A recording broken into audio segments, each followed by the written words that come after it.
Значит, третий раз после установки амортизаторов загоняю машину в гараж по доводке, как говорится, затяжек и всякой херни.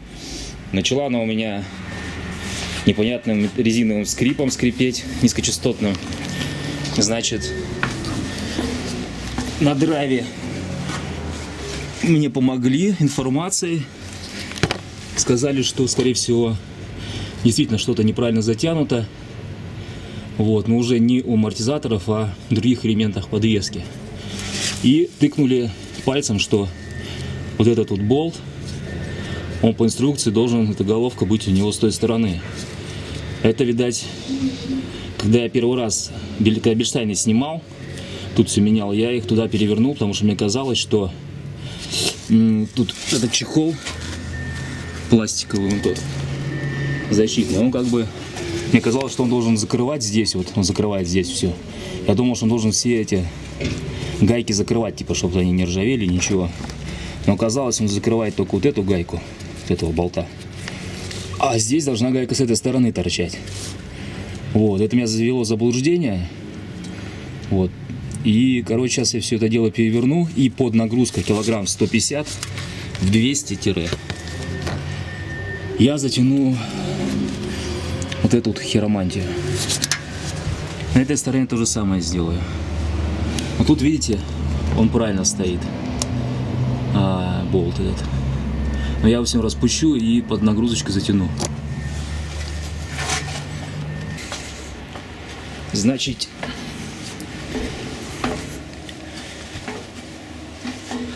перевернул болт.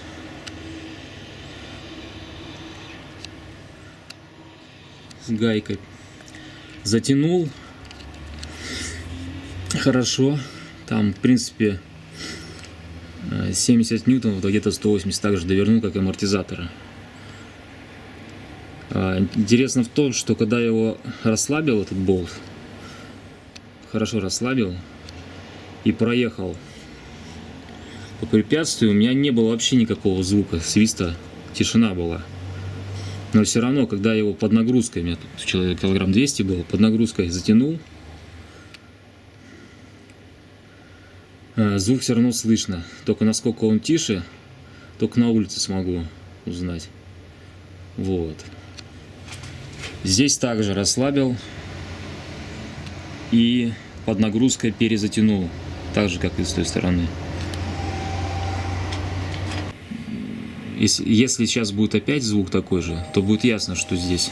Ясно одно, что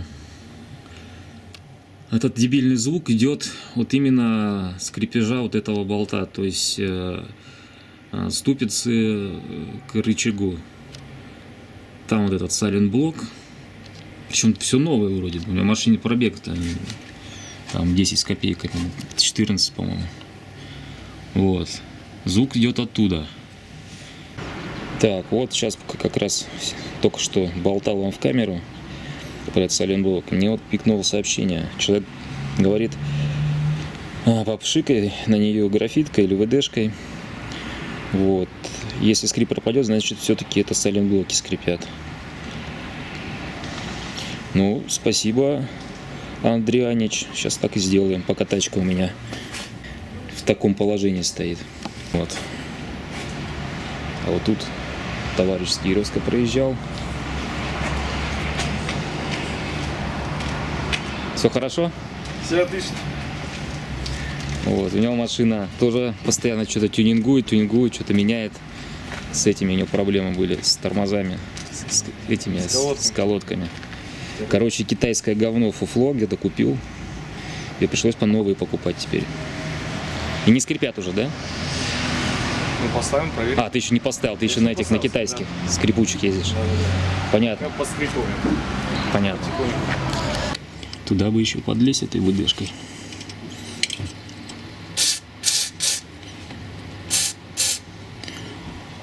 Но пшикнул, так туда же не попасть. В саму эту самую, под резинку. Туда внутрь же не попасть. Так, по краям там, не знаю. Может, питается, что. Вот. Ладно. общем, не помогло ничего. В принципе, звук, походу, такой же остался. Сейчас вот я на лежачем проверю. Не тише ли стало?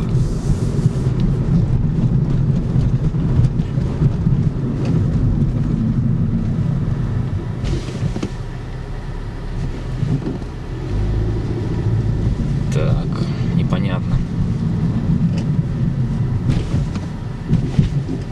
Не, такая же херня, короче, абсолютно. Ничего не помогло. Может, блин, так и должно быть.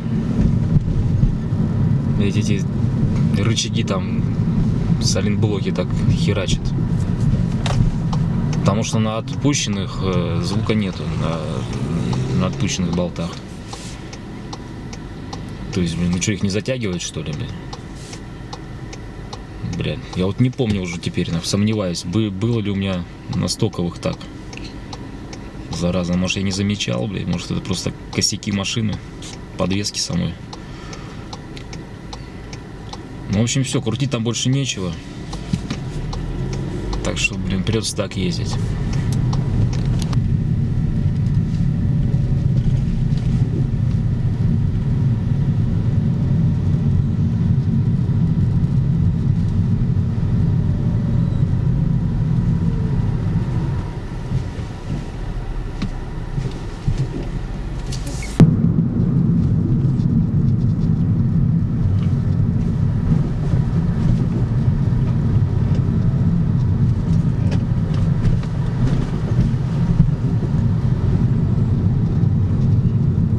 Может быть, процентов на 30 потише стало.